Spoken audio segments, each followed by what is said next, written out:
Life begins to change the moment you focus on solutions, not problems.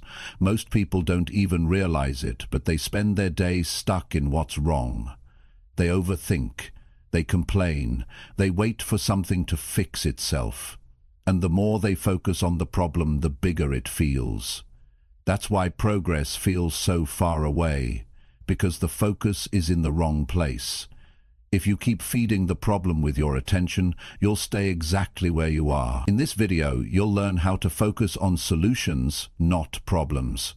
You'll understand how to take back control of your mind, how to stop letting your emotions make your decisions, and how to shift your attention toward what actually moves your life forward. This is real talk, real mindset work, and real results. No fluff, no hype, just clear, simple truths that will help you stop wasting time and finally start growing again. Chapter 1. Take full responsibility for what happens from now on. You know, one of the most important steps you will ever take in your life is this one right here, when you decide to take full responsibility for what happens from now on. Not for what happened years ago, not for what your parents did or didn't do, not for what your boss said last week, not for the way the world operates, but for your life from this moment forward. That kind of decision changes everything. It changes the way you think, it changes the way you respond, it changes the way you act, and most importantly, it changes what happens next.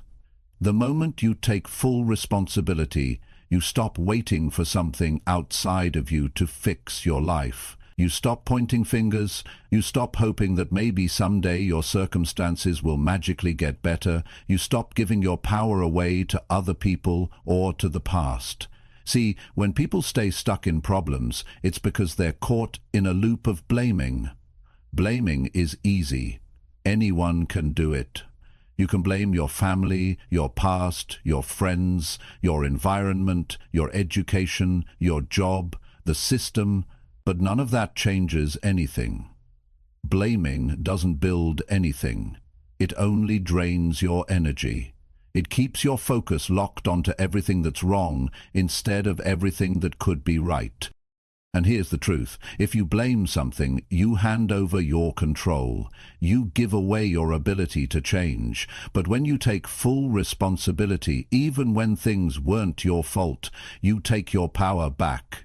Responsibility doesn't mean it's all your fault. It means it's now your job to deal with it. And that shift is what creates forward movement. You can't grow if you're always explaining why you're not where you want to be. You can't improve if your energy is stuck in defending your pain. That's not how progress works. Growth begins when you say, "This is my life. It's not perfect, but I'm in charge now." Not your excuses, not your problems, you. When you take full responsibility, you start paying attention to what you can control. You begin to notice your habits, your patterns, your thinking. You ask better questions. You stop asking, "Why is this happening to me?" And you start asking, "What can I do about it now?" And that's how you shift from focusing on problems to focusing on solutions. Because problems will always be there. They're part of life. But how you show up to them, that's your choice. Every single day, you are given the chance to either complain or create. And the difference between people who move forward and people who stay stuck is not luck, it's responsibility. If you want change, you have to build it. You have to show up for yourself. No one's coming to push you every morning. No one's going to rescue you from your laziness or your procrastination. That's on you. And that's not a burden. That's your power. It's not about being perfect. It's not about having all the answers. It's about owning your effort, owning your time, owning your decisions. You start seeing results in your life the day you stop running from accountability and start building consistency.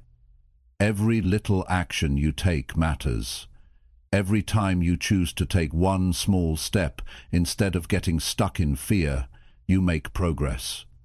But if you spend your days defending why you haven't changed, nothing will change. You have to be honest with yourself.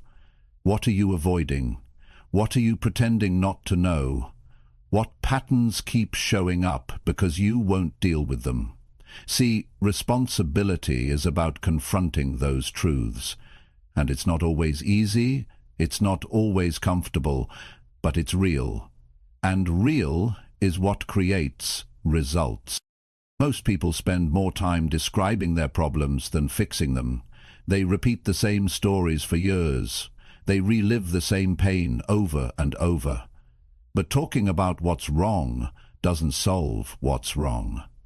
You need to shift into doing, into acting, into becoming the kind of person who solves, not someone who waits for life to feel better before trying. So ask yourself, what can I do today that moves me forward? Not next week, not when you feel ready, today. What can I stop doing that's slowing me down? What excuse have I been making that needs to be removed? What habit needs to be replaced? That's what responsibility looks like. It's clarity, it's action, it's facing the mirror and saying, I decide who I become next. And don't wait for someone to give you permission. You don't need approval to change. You don't need applause to grow. You need discipline. You need direction. You need honesty. Taking responsibility doesn't mean life gets easier, but it does mean life gets clearer. You stop feeling powerless. You stop blaming your past. You start focusing on solutions because you realize your future depends on what you do now, not what you wish would change. So, no more stories about why it's hard. Everyone has hard.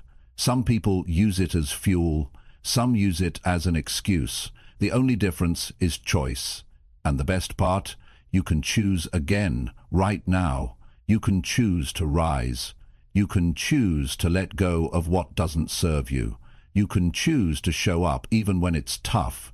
And people will notice. You'll start thinking differently, speaking differently, acting different, not because your problems disappeared, but because you stopped letting them define you, because you started solving instead of stalling. Don't wait for motivation. That comes and goes. You need responsibility. Responsibility creates structure. Structure creates results. Results create confidence. And confidence keeps you moving. It all begins with a decision, a real one. The kind where you draw the line and say, from here on out, I own my life. Not halfway, not when it's easy, every day. And you'll fail, you'll mess up, that's part of it. But if you keep showing up, keep learning, keep owning your effort, you'll keep growing. That's what matters. You don't have to change everything today. You just have to take responsibility for your next step. And then the next one. Because once you get in the habit of owning your choices, your mindset shifts. You become someone who builds instead of waits, someone who solves instead of avoids. That's where real strength comes from. Not from having no problems, but from building the habit of rising above them. That's what it means to focus on solutions. That's what it means to take responsibility for what happens from now on. Your time starts now, not tomorrow, not when it's convenient, now. Show up, own your path, be the reason your life moves forward, and never forget, your future depends on the actions you take today. Chapter 2. Train your focus to go where progress can grow. Your life will always follow the direction of your focus. If your focus stays on what's missing, what's broken, or what hasn't worked, then your mind will build patterns around those things. You'll feel stuck, not because there are no opportunities, but because your mind is constantly replaying the parts that are broken. That's not because you're weak. It's because your attention is being trained in the wrong direction. Every day, most people wake up and their attention immediately goes to what's wrong. They think about the stress, the noise, the problems, the things they don't like. Their focus is shaped by what makes them feel stuck, and without realizing it, that becomes their mental routine. But if you want to create change in your life, You need to train your focus to go where progress can grow. Progress doesn't grow in the middle of negative thinking. It doesn't grow when all your attention is locked into fear, resentment, regret, or excuses. Progress grows in clarity. It grows in direction. And it starts with you being aware of what your focus is doing. Every moment, every hour, every day. You can't keep feeding your mind constant reminders of failure and expect confidence to rise. You can't keep staring at setbacks and expect motivation to show up. You need to deliberately choose where you place your attention. That's what training your focus means. You take it seriously. You treat it like something valuable, because it is. Your focus is your energy, and where your energy goes, your future follows. Most people are focused on the wrong things, not because they want to be, but because they've never been taught how to control it. They've never been told. You can direct your focus. You can train it like a muscle. You can teach your mind to see what's useful instead of just what's urgent.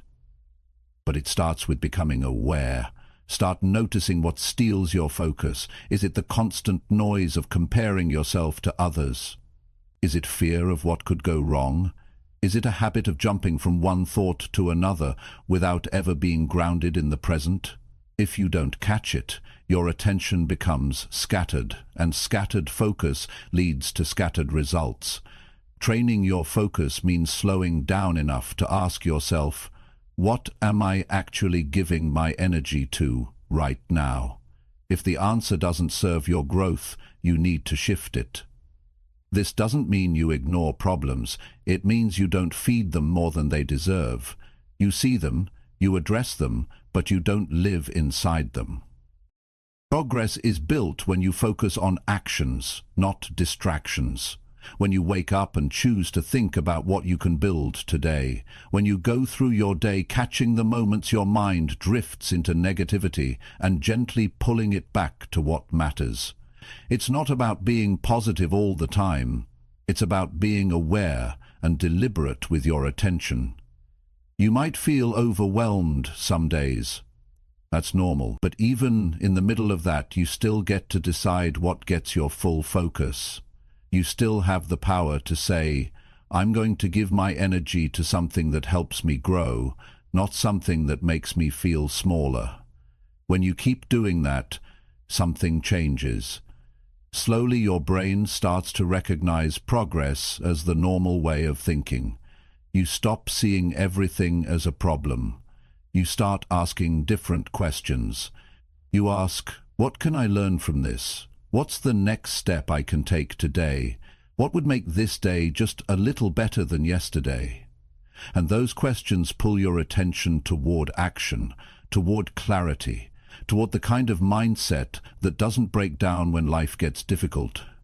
Because a focused mind is a strong mind, and a strong mind builds real change. People often say they don't have time to focus, but it's not about time, it's about attention. You can have 5 minutes of deep focus that moves your life forward more than 5 hours of mindless distraction. It's not the clock that's holding you back.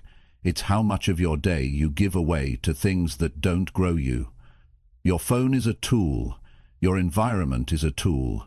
Your thoughts are tools. But if you let those tools take over, your focus becomes fragmented and progress dies in a distracted mind. So how do you start training your focus? You practice every day. You take small moments to center yourself. You write down what matters to you. You set short goals that bring clarity. You track where your attention goes when you're tired, overwhelmed, or frustrated. You learn to catch your mind when it slips into patterns of overthinking, self-doubt, or anger, and you redirect it. This isn't something you do once. This is something you build. Focus is a practice. It's a skill. And like any skill, the more you work on it, the stronger it gets. The more consistent you are, the more natural it becomes. You don't need perfect focus. You just need better focus than yesterday. If your focus was scattered all week, but today you took 30 minutes to work with deep clarity, that's progress, that's growth. And that's how change begins. Small decisions, clear direction, real effort.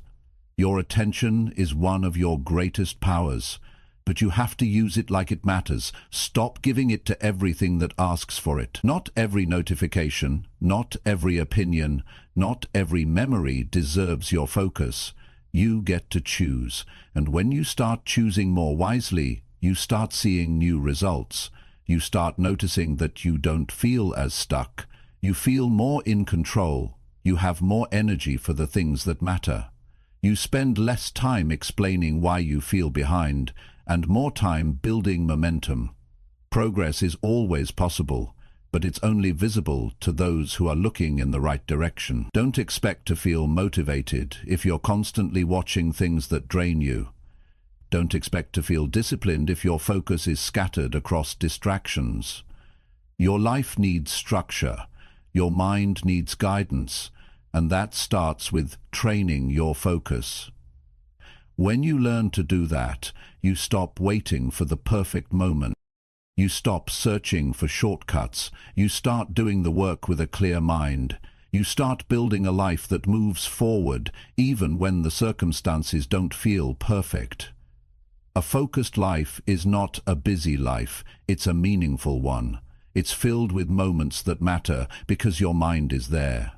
You're not lost in the past. You're not drowning in the future. You're present. You're connected to the step in front of you, and that's where progress grows. So don't rush through this process. Don't look for fast results. Just stay with your focus. Practice noticing where it goes. Practice pulling it back to your priorities. Practice giving it fully to the things that make you stronger, calmer, clearer. If you do that day after day, you'll notice something powerful. You'll realize your problems haven't disappeared, but your focus has shifted. And because your focus shifted, you became someone who builds instead of breaks. Someone who moves forward instead of staying stuck. Someone who trains their attention to follow growth, not chaos. This is how you take back control of your mind. This is how you take back control of your results. Train your focus, and progress will follow. Chapter 3. Act before fear makes the problem feel too big. One of the biggest mistakes people make in life is waiting. Waiting until they feel ready. Waiting until they're no longer afraid. Waiting until the situation seems easier. But the longer you wait, the harder everything starts to feel. Fear doesn't shrink on its own. It grows. It multiplies. The more time you spend thinking about the problem without doing anything, the more impossible it starts to look. That's how your mind works. When you hesitate, when you pause too long, your imagination takes over and turns challenges into monsters. What started as a small step becomes a mountain in your mind, not because it's truly that difficult, but because you've allowed fear to stretch it out of proportion. That's why the most important action you can take is to move early. Act before fear has time to build. Act before the problem becomes exaggerated in your thoughts. When something difficult shows up in your life, your first instinct might be to pull back, to think more, to analyze, but overthinking rarely gives you more courage. What builds courage is movement. Doing one thing that proves to your mind you're not helpless, that you're not stuck, that you still have the ability to move forward no matter how unsure you feel. Fear will always find a way to grow if you give it space. If you let fear sit in your head too long, it starts controlling your voice, your choices, and your decisions. It tells you to stay safe. It reminds you of the last time you failed. It plays all the worst-case scenarios in your mind. But fear is not a signal to stop. It's a sign to start. Not recklessly, not blindly, but intentionally. Because the longer you stall, the more power fear gains. It's important to understand something very real about the way your brain works. Your brain is built to protect you. It scans for threats. It's always looking for danger, but it doesn't know the difference between real danger and discomfort. So when you feel nervous about making a move, your brain says, "Let's wait." And if you follow that voice, you create a habit of hesitation. That habit becomes automatic, and one day you wake up and realize you've been standing still for months or years, not because you're incapable, but because fear trained you to pause instead of push. You don't overcome fear by thinking about it. You overcome it by doing something that moves your life forward. That might be a small step. That might be a conversation.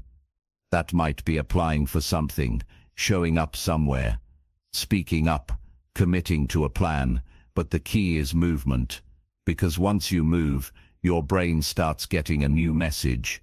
It starts learning that the discomfort is not deadly, that stepping forward didn't destroy you, that doing the hard thing gave you proof you can keep going. It's not about getting rid of fear completely. It's about refusing to let it lead. Fear might still be in the room, but you're the one walking. You're the one acting, and with every action, fear gets quieter. Because fear loses its grip when you stop feeding it your attention. Action gives you something fear can't touch: momentum. When you act, you gain ground. You gain experience. You gather real feedback instead of assumption. Most of what you fear will never happen. But you won't know that if you stay stuck in your head. The longer you wait, the more stories your mind creates. And most of those stories are based on worst-case thinking, not reality. When you act early, you take away fear's chance to build. You stay in control. You keep the problem small enough to solve. That's the advantage of acting before you feel fully ready. You catch the challenge before it turns into a crisis. You deal with it while it's still manageable. You prevent it from growing into something that drains your energy and clouds your judgment. People think courage feels like confidence, but courage often feels like shaking hands, a nervous stomach, a dry throat, and still doing the thing anyway. Courage doesn't come first, it shows up after the action. You build it as you go, and the more you practice doing hard things, the less control fear has over your choices. Don't wait for everything to feel certain. That moment might never come. Some clarity only arrives after you begin. You take one step, and the next step becomes a little clearer. You move, and your mind starts adapting. But if you wait for clarity before you move, you miss opportunities.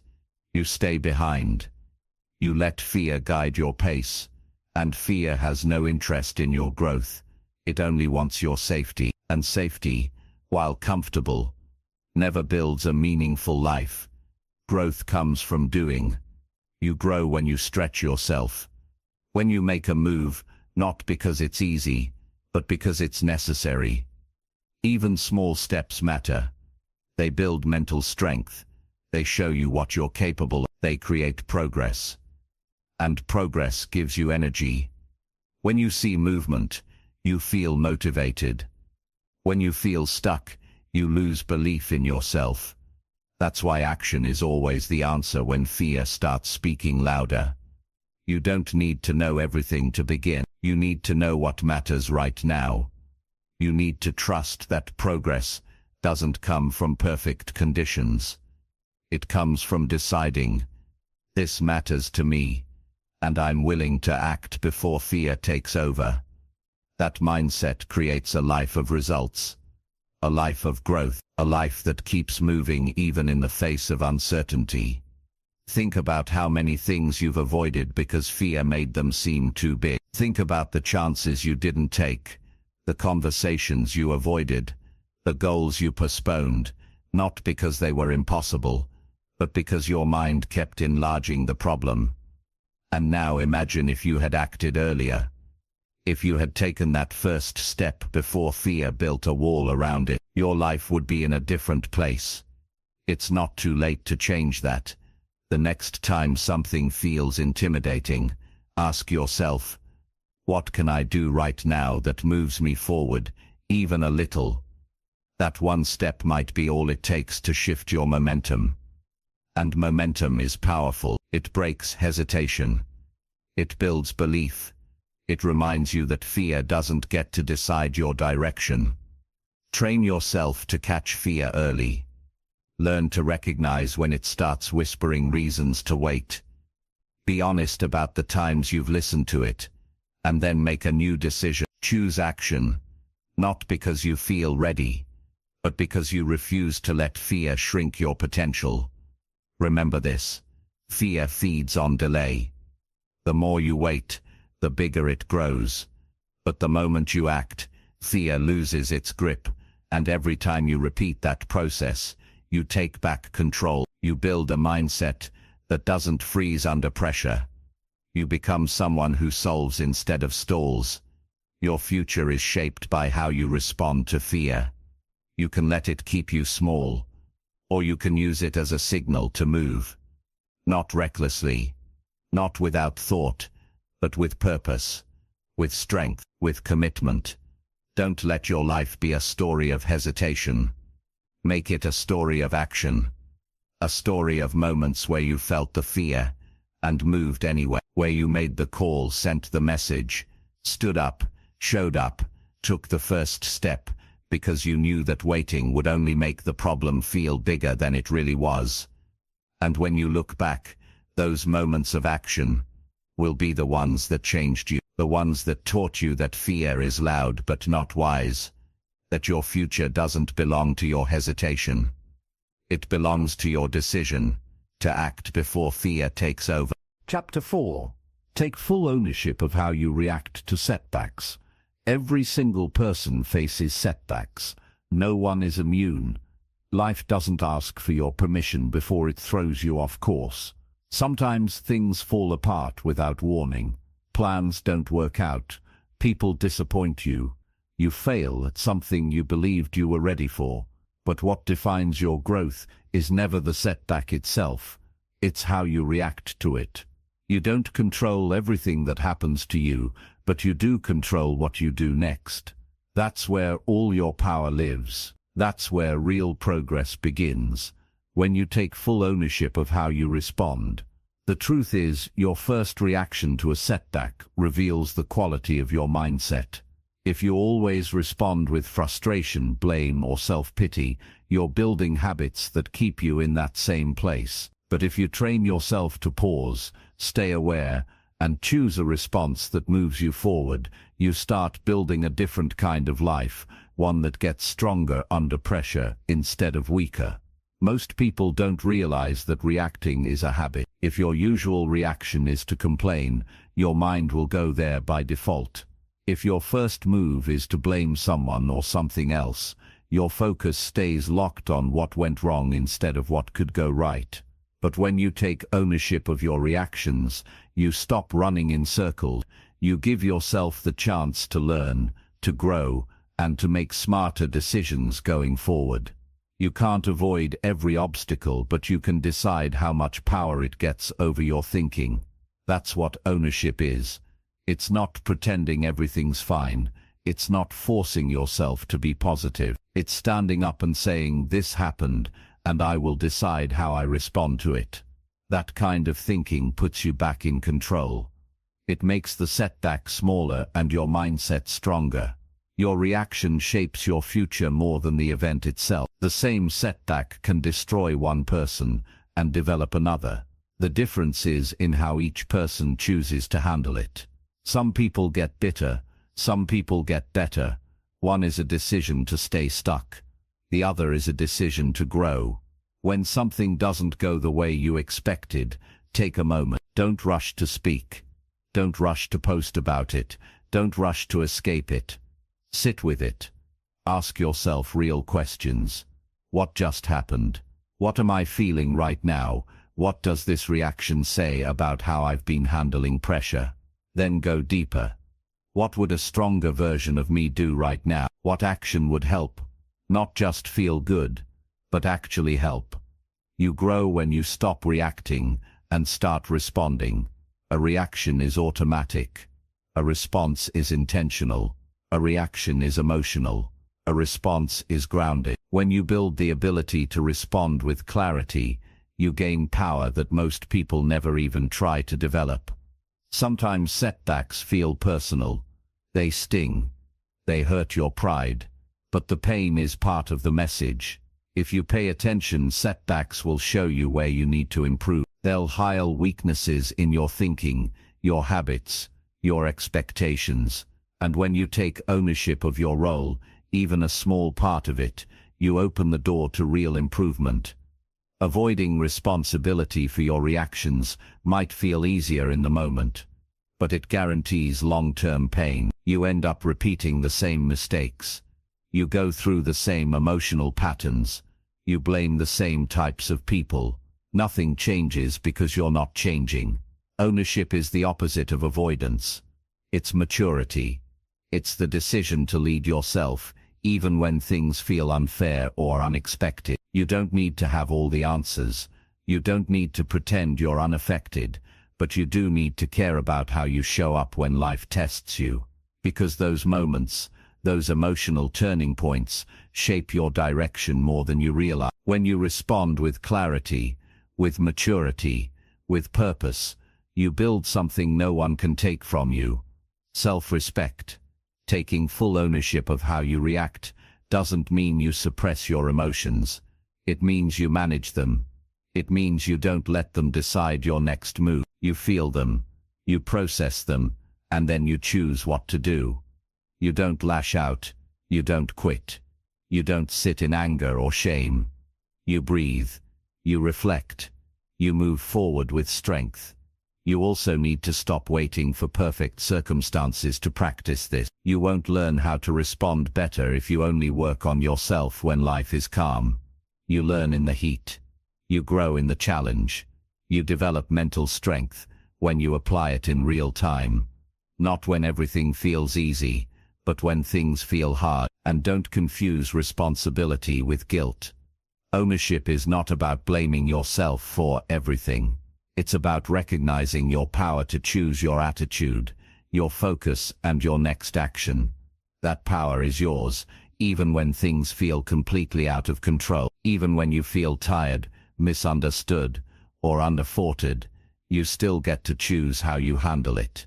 You also can't control how others respond to you, but you can always control how you respond to them. Some people will test your patience. Some will doubt you, reject you, disrespect you. But when you take ownership of your response, you protect your peace. You don't hand over your emotional stability to someone else's behavior. You decide how you want to feel. You decide what standard you want to live by. That's what makes you stronger than the moment. When things fall apart, your reaction either builds your character or exposes what still needs work. That's not something to fear. That's something to use. Let your reactions become a learning ground. Pay attention to the patterns that keep coming back. Do you get defensive too quickly? Do you shut down?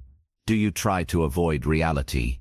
Those reactions are habits, and habits can be changed. Start small. The next time something annoys you or stresses you out, catch your reaction. Pause. Don't let it take over.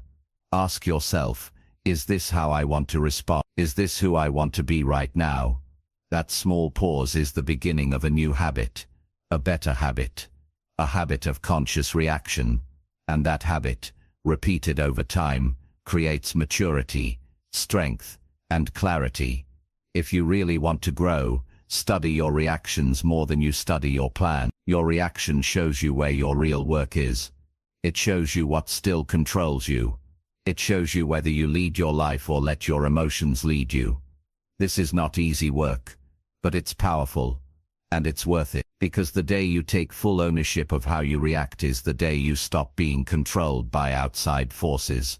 You stop being a victim of every setback.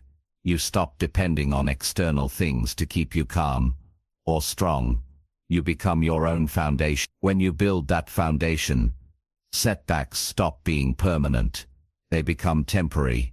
They lose their power to define your mood, your self-worth, or your direction.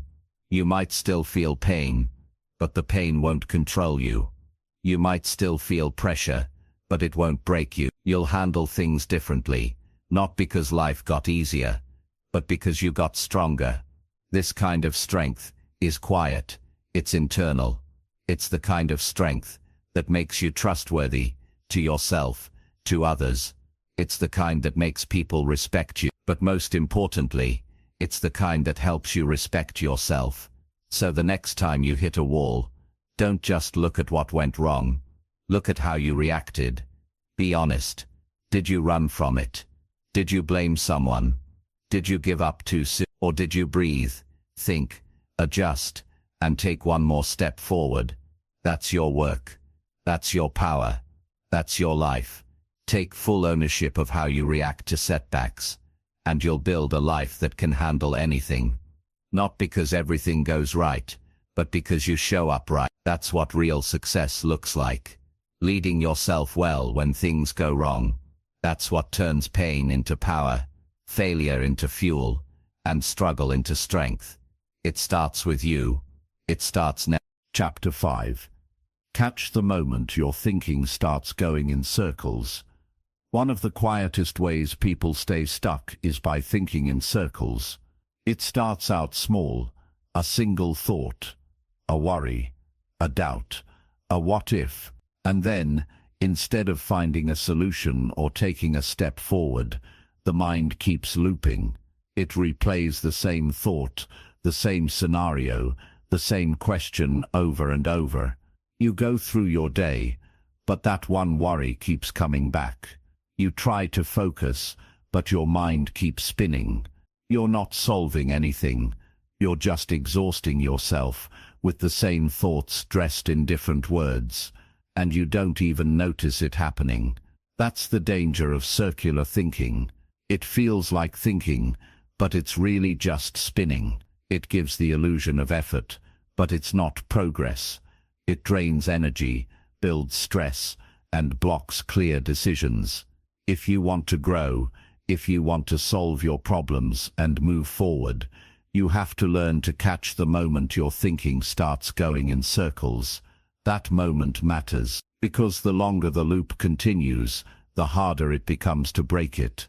Your thoughts begin to reinforce each other. They feed off your fear. They start building emotional momentum, and soon you're not just thinking. You're stuck in a pattern that controls how you feel, how you behave, and how you respond to life. The key is awareness. Not judgment, not panic, just awareness. You need to start paying attention to the way your mind moves. Begin noticing the signs. When you're thinking about the same problem again and again without a new idea or a step forward, that's a sign. When you start getting anxious just from thinking, not from anything real in front of you, that's a sign. When your thoughts start circling, instead of leading anywhere, it's time to pause. That pause is powerful. It gives you a chance to step out of the loop and step into clarity. Most people are never taught how to work with their thoughts. They're taught to achieve, to act, to perform, but not to recognize what's going on in their own head. So when circular thinking takes over, they assume they're just being thorough, or careful or thoughtful. But thinking should lead to answers, to action or to peace. If it leads only to tension and exhaustion, you're not solving, you're spinning. So what do you do when you notice your thoughts going in circles? First, stop.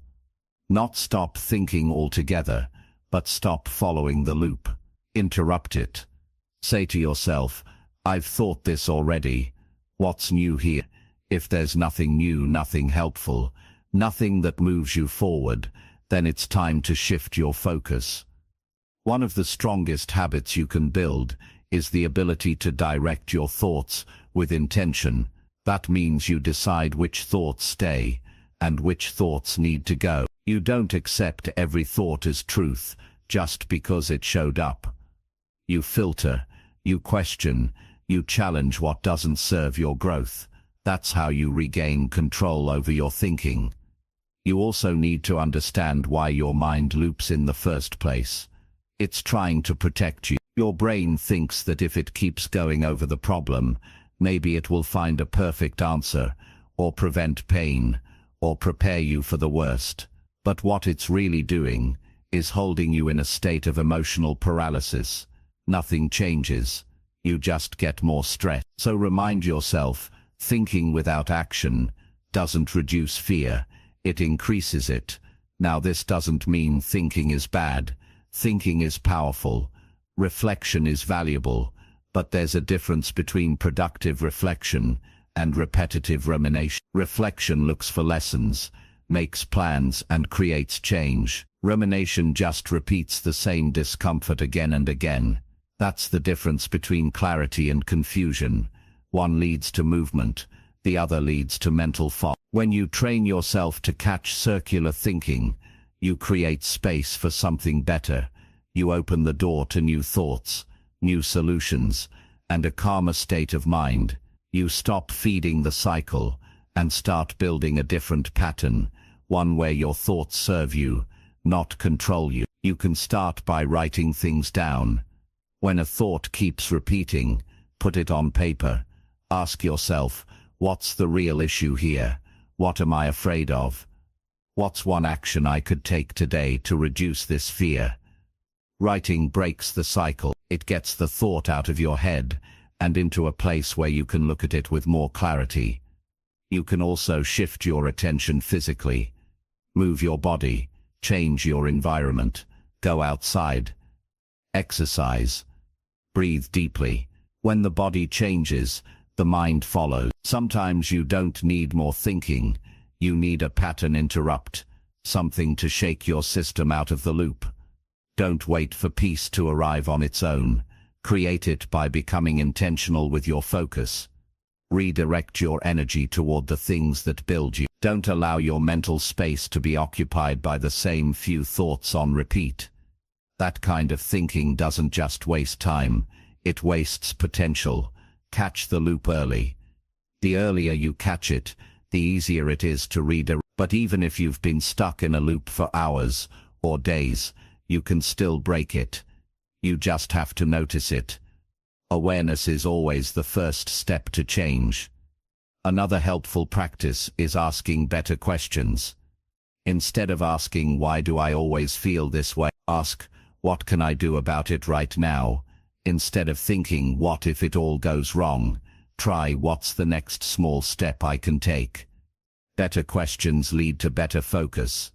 They create openings for new actions and better outcomes. Surround yourself with people who remind you to think clearly, not people who feed your fears or join you in your mental spirals. Choose people who challenge your assumptions, who encourage you to take action, who help you see things from a wider view. Sometimes a simple conversation with the right person can break a mental loop you've been trapped in for days. You also need to be honest about what kind of content you feed your mind. If you're constantly watching or reading things that trigger anxiety, stress, or comparison, you're giving your mind more material to loop around. Protect your focus. Be intentional with what you consume. Feed your mind with clarity, not chaos. You won't always catch the loop right away. That's okay. This is a skill you build with practice. Every time you notice your thinking go in circles and choose to step out of it, you're strengthening your mind. You're building mental discipline. And that's one of the most important skills you can develop if you want to grow in life. There's nothing weak about struggling with your thoughts. Everyone does. But there's something powerful about choosing to face that struggle with awareness and strategy.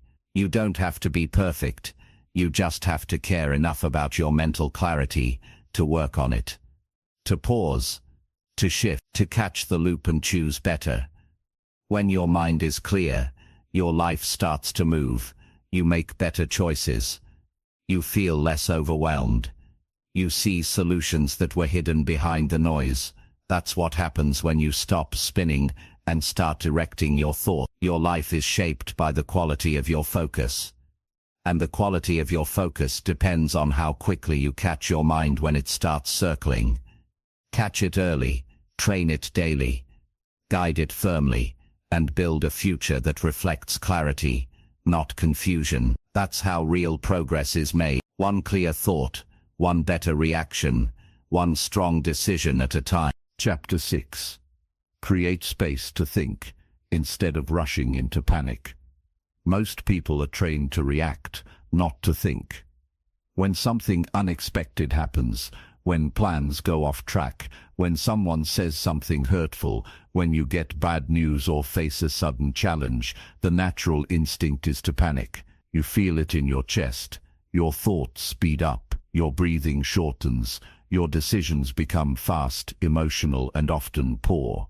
That panic creates pressure, and that pressure pushes you to act, even when acting immediately isn't the right thing. It makes you feel like you have to fix everything right now, but rushing is rarely the solution. In fact, rushing often creates more problems. What you really need in those moments is space. Space to breathe. Space to see clearly. Space to think. Thinking takes intention. It requires mental stillness. But in a world that celebrates urgency, that kind of stillness is rare. People are praised for being quick, for reacting fast, for moving constantly. But clarity doesn't come from chaos. It comes from calm. If you want to make good decisions, if you want to stop letting panic control your life, you need to build the habit of creating space between what happens and what you do next. That space is powerful. It gives you the ability to separate the situation from the story you tell yourself about the situation. It helps you slow down long enough to ask the right questions, instead of acting on impulse. Without that space, you respond out of habit, and most habits formed under stress are not helpful. They're just familiar. When you panic, your thinking narrows. You stop seeing options. You focus only on what's wrong, not on what's possible. You stop thinking long-term and make short-term decisions to escape discomfort. And when those rushed decisions add up, your life feels out of control. But it's not the circumstances that did it. It's the absence of mental space. You can't expect to build a strong life if your mind is always in emergency mode. Strength comes from grounded thinking, from slowing down long enough to evaluate, reflect, and choose wisely. This doesn't mean you avoid action. It means your action is thoughtful, not impulsive. It means you decide from clarity, not from panic. Creating space starts with self-awareness. You need to know what triggers your panic. Is it pressure from others? Fear of failure? The need to please people? Once you identify your triggers, you can catch yourself before panic takes over. You can pause. You can step back. You can breathe. That pause might be 30 seconds or 5 minutes, but that moment is everything. It breaks the automatic response and gives you back control. Some people think creating space means doing nothing. It doesn't. It means doing something different. It means choosing reflection over reaction. That's a skill, and it's one most people never practice, but it's available to anyone willing to pause before they move. And once you start doing it, you'll notice something important. Most of the pressure you feel isn't coming from the outside. It's coming from inside your own mind. Your thoughts, your expectations, your fear of being wrong or looking weak. But when you step back and breathe, that pressure starts to shrink. The problem doesn't disappear, but your ability to handle it grows. That's the difference between reacting and responding. One feels urgent and chaotic. The other feels deliberate and focused. To build this habit, you have to create systems in your life that support stillness. Maybe it's taking 5 minutes in the morning before your day begins, just to sit quietly and center yourself. Maybe it's journaling in the evening to release the mental noise. Maybe it's learning to say, I need a moment, when a situation feels emotionally charged. These small practices make a big difference. They train your mind to seek space instead of spiraling into panic. You can also train your body to support this process. When your body is tense, your thoughts follow. When your breathing is shallow, your mind feels pressure. But when you relax your body, when you breathe deeply, When you slow your movements, your brain gets the message. It's safe to think, and that's when better ideas come. That's when you see the full picture instead of just the problem. In high-pressure moments, most people want quick answers, but what they need are better questions. Questions like, what matters most right now? What's one smart thing I can do? What's within my control? Asking questions opens your thinking. It pulls you out of fear and into focus, and that's where good decisions are made. Don't expect others to create that space for you. In fact, people around you might want quick decisions. They might rush you, pressure you, or expect you to react immediately. But that's not your job. Your job is to stay grounded, to protect your clarity, to value your peace more than their expectations. Because if you give up your thinking space to please everyone around you, you lose yourself, and a life without mental clarity becomes reactive, chaotic, and empty. Protect your time, protect your thoughts. If something feels urgent, ask yourself, is it really urgent? Or is it just uncomfortable? That distinction is important. Not everything that feels urgent deserves immediate action. Some things need space. They need time to breathe. They need quiet thought. And the more you give yourself that, the more confident you become in your choices. This is not about being slow. It's about being smart. It's about making decisions that serve your future, not just your emotion. When you rush, you satisfy the moment. When you think, you serve the long term, and life rewards those who can hold both urgency and clarity at the same time. You're going to face situations that test you. People will misunderstand you. Plans will fall through. Emotions will rise. But that doesn't mean you need to panic. That's your old habit. That's the reaction you used to rely on when you didn't know there was a better way. Now you do. Now you can pause. Now you can create space. You can say, I don't need to figure this out in the next 5 minutes. I need to think clearly. I need to understand what's happening. I need to move from strength, not from fear. And the more you do this, the more you trust yourself. You stop fearing problems because you know you can handle them with a calm mind. You stop avoiding pressure because you've trained yourself to stay grounded in it. That's what builds real confidence. Not the absence of challenge, but the ability to think clearly when it comes. This kind of control doesn't show up overnight. You build it over time. Each time you pause instead of panicking, you're changing your pattern. You're building a new pathway in your brain, one that says, I don't need to rush. I don't need to react.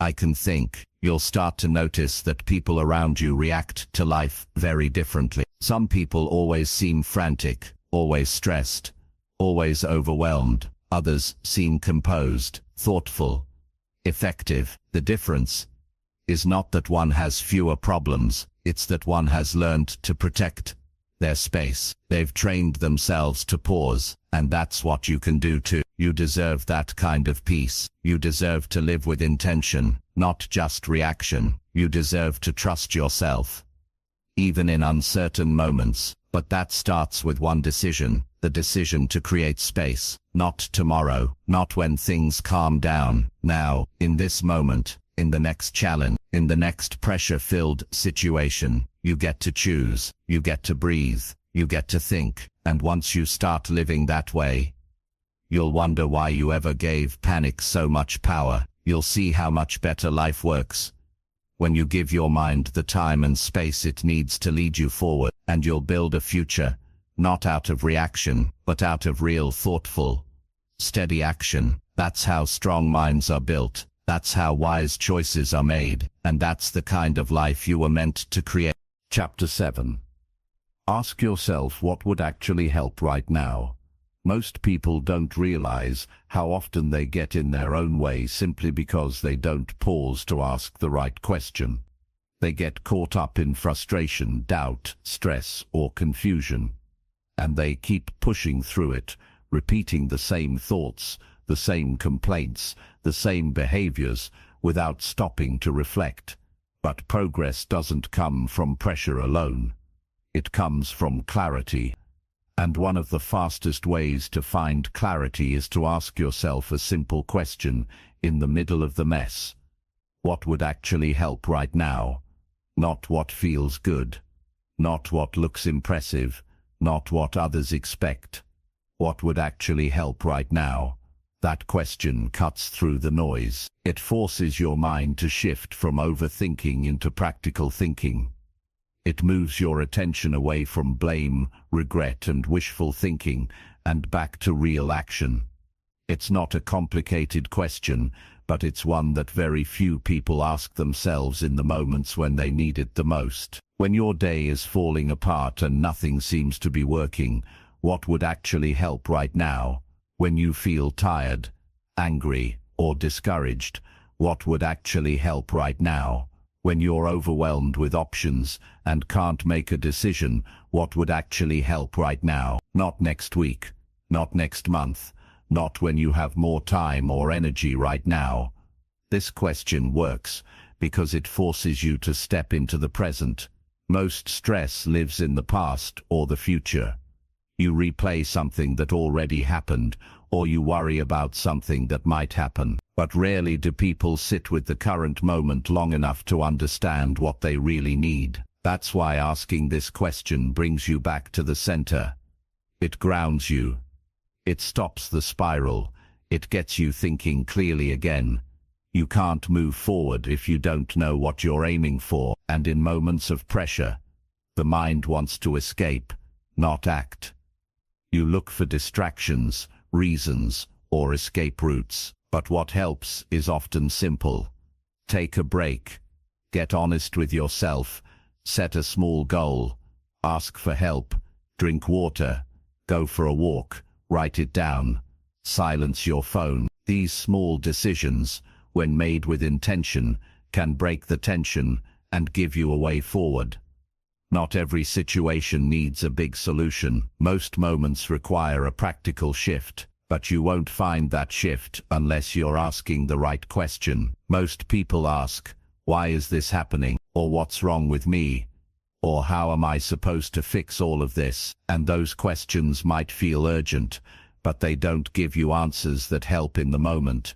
They add weight. They keep you focused on problems instead of possibility. But when you ask, "What would actually help right now?" you immediately flip your mindset. You move from reaction into strategy.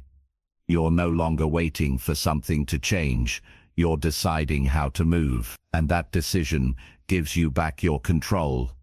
It doesn't have to be dramatic. Maybe what helps right now is turning off all the noise around you. Maybe it's stepping outside for some quiet. Maybe it's finishing the one small task you've been avoiding all day. Maybe it's forgiving yourself for not being perfect. Maybe it's choosing to speak up about something you've been bottling up. Or maybe it's just resting without guilt. Whatever it is, you'll only know if you slow down long enough to ask. This practice builds self-awareness. The more you ask this question, the more you begin to notice your own patterns. You start recognizing what throws you off and what brings you back. You become better at responding to stress with intention rather than emotion. You stop waiting for the perfect condition, and you start creating better conditions with simple actions. Asking this question also builds emotional maturity. It teaches you to separate your feelings from your actions. You can feel disappointed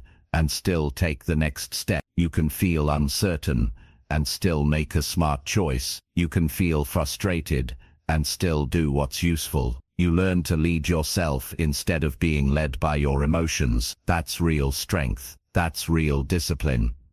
It also helps you communicate better. When you're in a tough conversation and your emotions are starting to take over, you can pause and ask yourself quietly, what would actually help right now? Sometimes it's listening more. Sometimes it's saying less. Sometimes it's walking away for a minute to cool down. That small question can save you from saying things you don't mean or doing something you regret. It gives you a better grip on your behavior. This question isn't just for hard times either.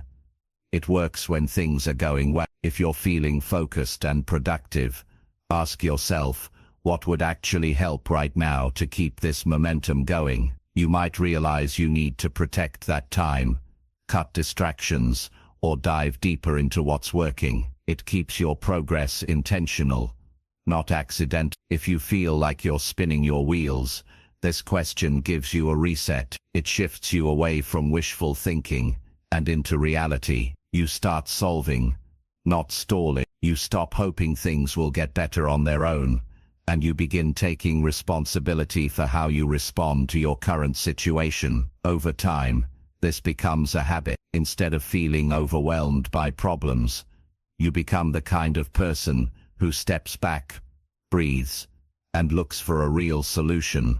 Not a perfect one, but one that helps in the moment. That's how confidence is built, not through huge achievements, but through the steady habit of solving what's in front of you.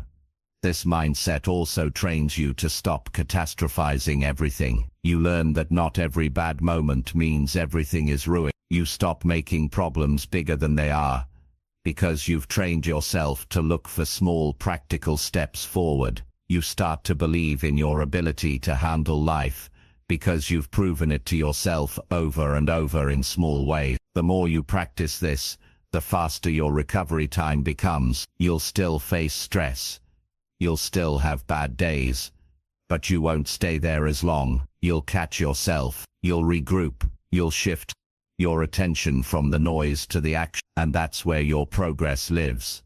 Not in perfect planning, but in present awareness. Start using this question in your daily life. When you're tired, ask it. When you're stuck, ask it. When you're emotional, ask it. When you're distracted, ask it. Write it down. Put it where you'll see it. Make it part of how you think. And the more you use it, the more power you take back from your emotions, your environment, and your old patterns. You'll begin to notice you waste less time. You'll catch yourself before you spiral. You'll make fewer excuses and more progress. And you'll become someone who doesn't wait for circumstances to change, because you've trained yourself to change your response instead. That's what self-leadership looks like. It's not loud or dramatic. It's a quiet question, a simple pause, a better decision, one moment at a time. That's how you stay grounded. That's how you keep moving forward. And that's how you turn your attention into action that actually makes a difference, not someday, right now. Chapter 8. Replace complaining with one simple action every day. Every day people waste time, energy, and potential by complaining. It becomes a habit so quickly you don't even realize you're doing it. You wake up tired, so you say it out loud. You see something you don't like, and you point it out. Someone makes a mistake, and you talk about it to someone else. You hear bad news, and you add your voice to the noise. Little by little, this habit builds a mindset, and that mindset creates a life. A life that's reactive, negative, stuck. Because the more you complain, the less energy you have left to change anything. Complaining doesn't fix the situation. It doesn't make you stronger. It doesn't give you a better outcome. It simply keeps you focused on what's wrong. And when your attention stays locked on what's wrong, you stop seeing what's possible. You stop looking for what can be done. You spend your day in frustration instead of progress. It's easy to complain. That's why so many people do it. It doesn't take discipline. It doesn't take courage. It takes nothing from you, except your peace and your power. But if you want your life to get better, you have to do better with your words, your attention, and your effort. And the best place to start is simple. Replace complaining with one useful action every day. One small action, not a perfect solution. Not a huge leap. Just one thing that moves your life in the direction you say you want. Because what you do daily shapes who you become. If your daily habit is to find something to complain about, you become someone who sees the world through frustration. If your daily habit is to take one step forward, no matter how small, you become someone who builds progress instead of talking about problems. Most people complain because it feels like release. You're upset. Something didn't go right, and you want to let it out. You want someone to hear it. You want to feel validated. That's understandable. But you have to ask yourself, what does this do for me? After I complain, what's actually better? Did the problem go away? Did my mindset improve? Did I grow? Or did I just waste more time sitting in what I already knew? Now imagine if every time you caught yourself complaining, you stopped and asked yourself, what's one thing I can do right now that helps? Maybe it's sending an email you've been avoiding. Maybe it's organizing something in your space. Maybe it's checking off one item on your list. Maybe it's apologizing. Maybe it's drinking water and resetting your energy. It doesn't have to be big. It just has to be different from complaining. That shift builds a powerful habit. You teach your brain that discomfort doesn't need to be expressed through negativity. It can be transformed through action, and that action creates motion. It creates momentum. You stop repeating the same emotional patterns because you're interrupting them with real movement. This doesn't mean you suppress your feelings. It means you respect them enough to do something useful with them. If something upsets you, notice it, but don't just talk about it. Move with it. Ask yourself, what would progress look like here? Then take one step in that direction. That's how you take responsibility without being overwhelmed. One moment, one choice, one shift in direction. When you replace complaining with action, your confidence grows. You begin to trust yourself again, because instead of relying on someone else to make things better, you're showing up for yourself. You're being the kind of person who handles things, even when it's inconvenient. Even when you're tired, even when it's not fair. You don't need to be perfect. You don't need to fix everything. You just need to stop using your words to describe how stuck you feel, and start using your time to change what you can. The results won't always show up right away, but your mindset will shift instantly. Because deep down your brain knows the difference between expressing and improving. And the second you take action, it knows you're leading your life instead of being led by circumstances. The habit of complaining creates mental fatigue. It wears you out before the day even begins. It makes you feel powerless, because all you're doing is reacting. But when you build a habit of small daily action, you build emotional resilience.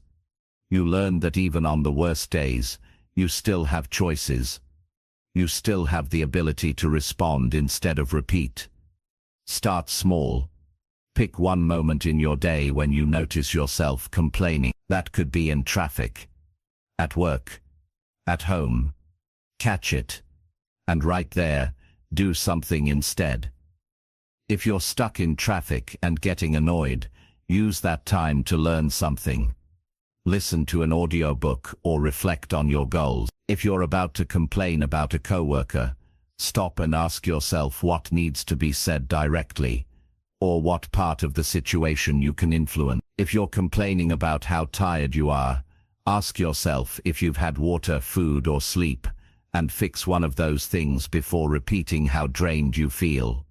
These are not huge changes, but they are powerful because they're consistent. And consistency is what rewires your mind. It teaches you to stop seeing frustration as a destination, and to start seeing it as a signal. A signal that something needs to change. A signal that you're ready to move. A signal that you have the power to do something else.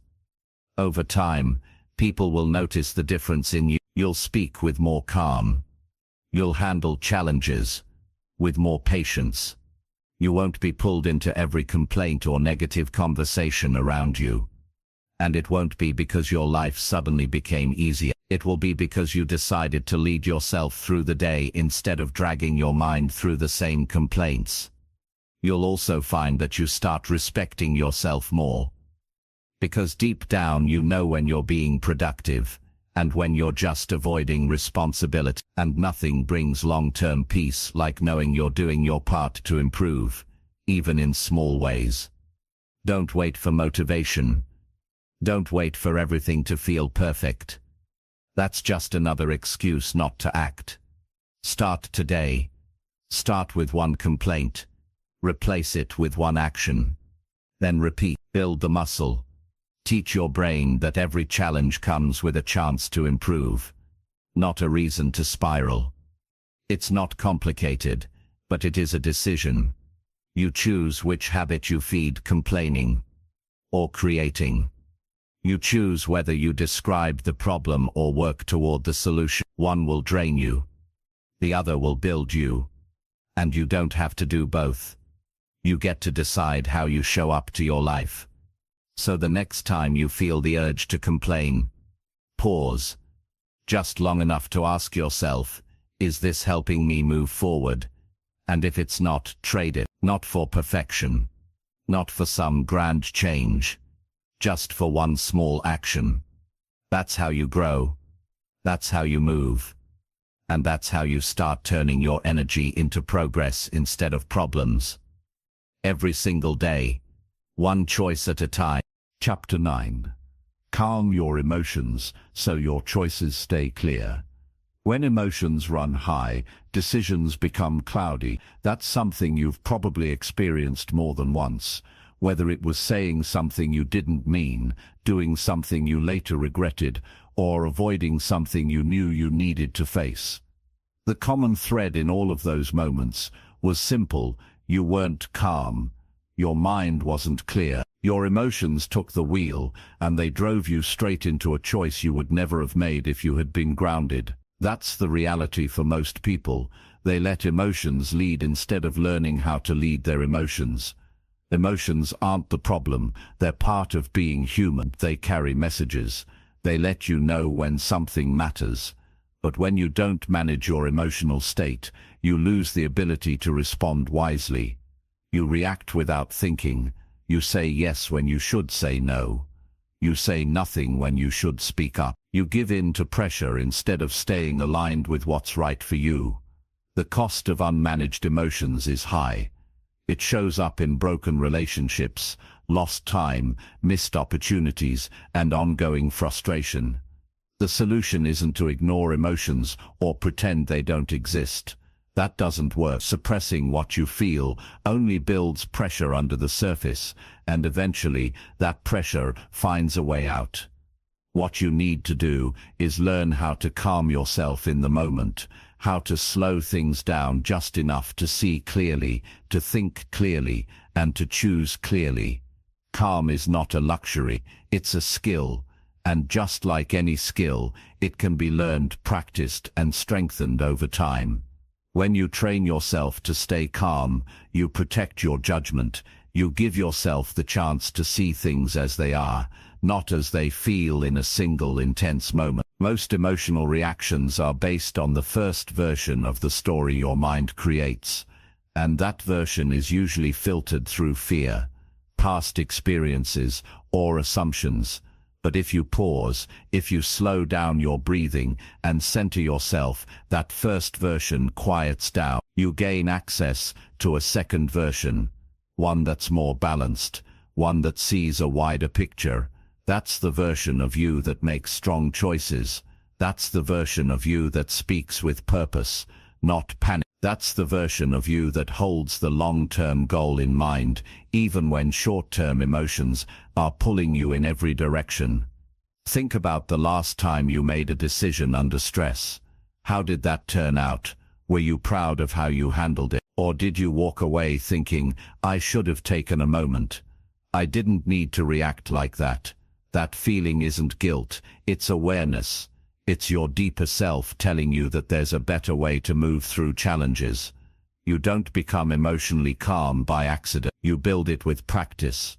You build it by noticing your signals, the tightness in your chest, the heat in your face, the racing thoughts, the shallow breath. Those signals are not random. They're your system warning you that your thinking is about to be hijacked. And that's your cue to pause. When something triggers you, an argument, a rejection, a delay, your body reacts before your logic does. That's why it's critical to learn how to calm your system. You do it by breathing deeper, by pausing before speaking, by stepping away when needed, by grounding yourself in the present moment. Those few seconds of calm can change everything about what you say and do next. In those seconds, ask yourself a simple question. What do I really want from this situation? Not what you feel like doing, not what emotion is screaming for you to do, but what actually helps the bigger picture. That question pulls you out of your emotional tunnel and gives your mind something solid to hold on to. Strong people don't let emotions decide their next move. They use emotions as data, not command. They feel what they feel, but they wait before they act, and in that waiting, they choose with clarity. That's what separates a good decision from a destructive one. The ability to stay calm long enough to remember who you are and what you stand for. You might not get this right every time. That's okay. The goal is not perfection. The goal is progress. Catching yourself 1 time out of 5 is better than never catching yourself at all. And the more often you do it, the easier it becomes. Eventually your natural response to stress or conflict won't be to explode or shut down. It will be to breathe, to reflect, and to act with intention. There are people who've lost years of progress because of one emotionally driven choice. They walked away from something valuable. They said something that couldn't be unsaid. They made a decision out of fear or anger that created consequences they couldn't undo. And every single one of them would tell you the same thing. They wish they had taken just a little more time, just a little more space to calm themselves before reacting. You don't have to become someone who avoids emotion. You just need to become someone who handles it wisely, who respects it but doesn't bow to it, who allows it to be felt but not followed blindly. That takes strength. It takes awareness. It takes discipline. But it's worth it. Imagine how much stronger your relationships would be if you learned to pause before reacting.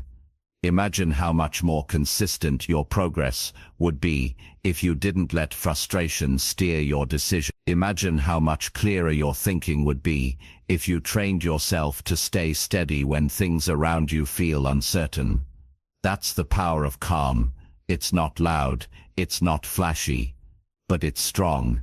It's the kind of strength that holds your future together when things start to shake. It's the kind of strength that keeps your reputation intact, your focus sharp, and your integrity unshaken. Start practicing in small moments. When something annoys you, don't rush to complain. Breathe instead. When someone misunderstands you, don't jump to defend yourself. Listen first. When something unexpected happens, don't rush to fix it out of panic. Take a moment to assess. Those small decisions build the habit. And that habit builds emotional leadership, the ability to guide your inner world, no matter what's happening in the outer one. You are not your emotion. You experience them, but they don't define you. They don't control you. They don't decide your path, unless you hand them the power.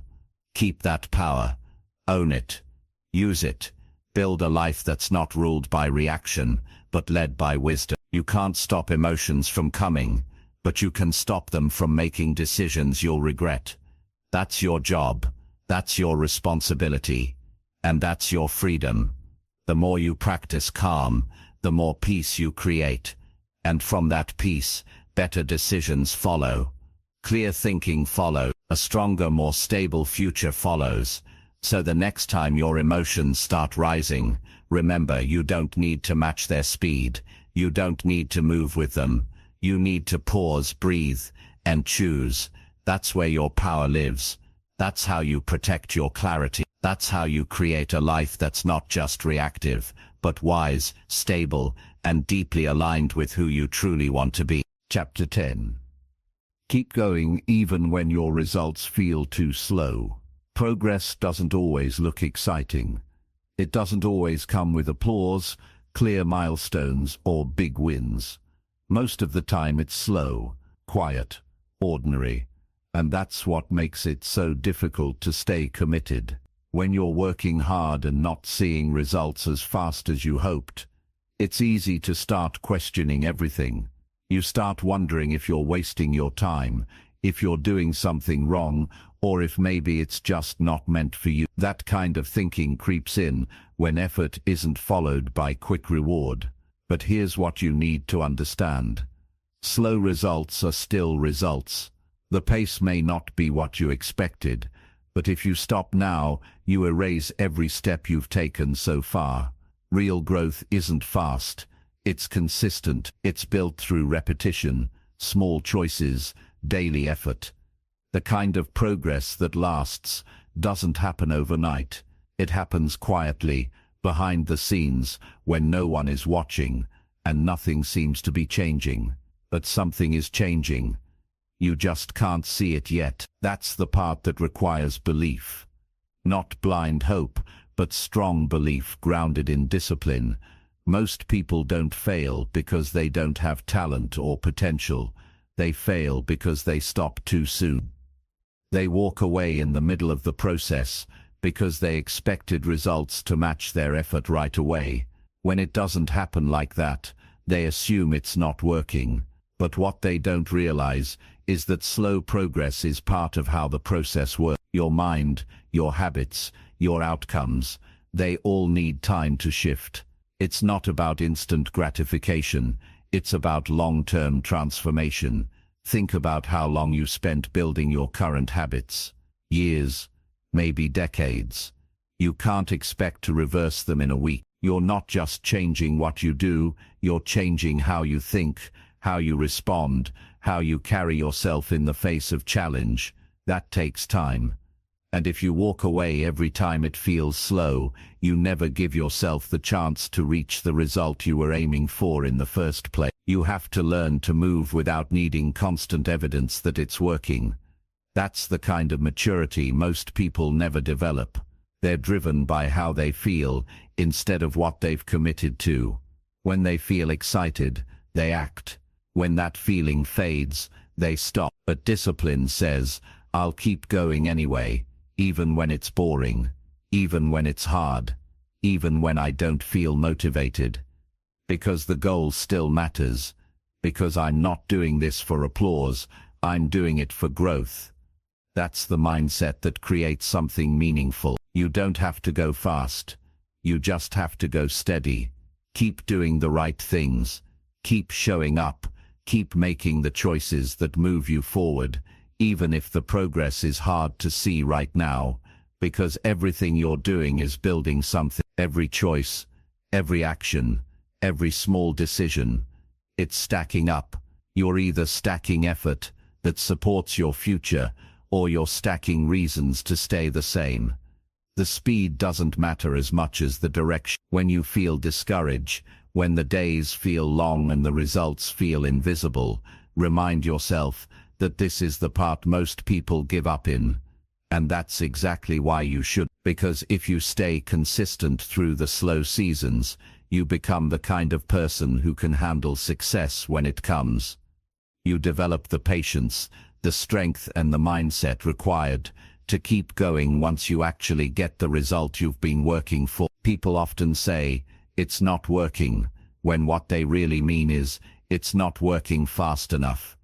But if you've been putting in the work, if you've been honest with your effort, and if you've been doing the right things, even inconsistently, then you're moving forward. You just have to keep going long enough for the process to catch up.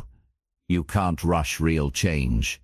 You can't speed up growth just because you want it to happen faster.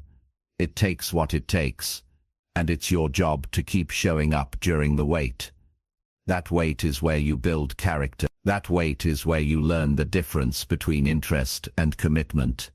Anyone can be interested when it's new and exciting, but staying committed when the excitement wears off, that's where transformation happens.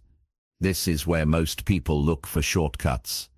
They want the quick fix, the overnight success. But what they don't realize is that every shortcut has a cost, and that cost is often a weak foundation. If you get something too fast, you're not prepared to hold on to it. You haven't built the habits or the strength to maintain it. That's why slow growth is actually a gift. It prepares you. It strengthens you. It makes you ready for what's coming. Remind yourself why you started. Go back to the reason, the goal, the future you imagined when you first committed to this path.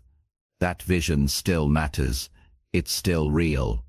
It's just waiting on your consistency to catch up. Don't let the slow pace convince you to stop.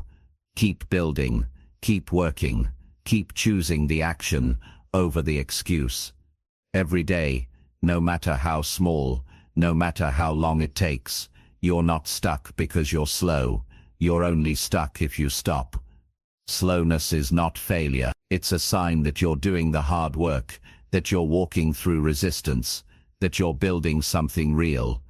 Don't compare your journey to anyone else's timeline. You have no idea how long they've been working behind the scenes. Focus on your own pace, on your own progress, on your own direction. The world moves fast. Social media shows results, not the work behind them. Don't fall for the illusion that everyone is moving faster than you. They're not. Everyone has seasons of slow growth, setbacks and waiting, but the ones who keep going, the ones who stay consistent through those seasons, those are the ones who reach their goals. You're doing better than you think. The fact that you're still here, still trying, still showing up, that means something. That means you're in this for the right reason. Don't let frustration distract you from what's still possible. Don't let impatience convince you to give up on something that still has value. You don't need massive wins every day. You need to keep your head down and keep moving. One step, one task, one choice at a time. Some days will feel slow. Some days will feel like nothing changed. But if you look back over time, you'll see it, the shift, the growth, the new mindset, the stronger version of you. Stay focused. Stay steady. Don't quit just because it feels quiet. That quiet is where your strength is being built. That silence is where your next breakthrough is forming. You don't have to see it yet to believe in it. Just keep going, and when you want to give up, remember this. Slow progress is still progress, and the only way to lose is to stop. So don't. Keep moving, keep building, keep believing. The results will come. Maybe not today, maybe not tomorrow, but they will come, and when they do, you'll be glad you never walked away.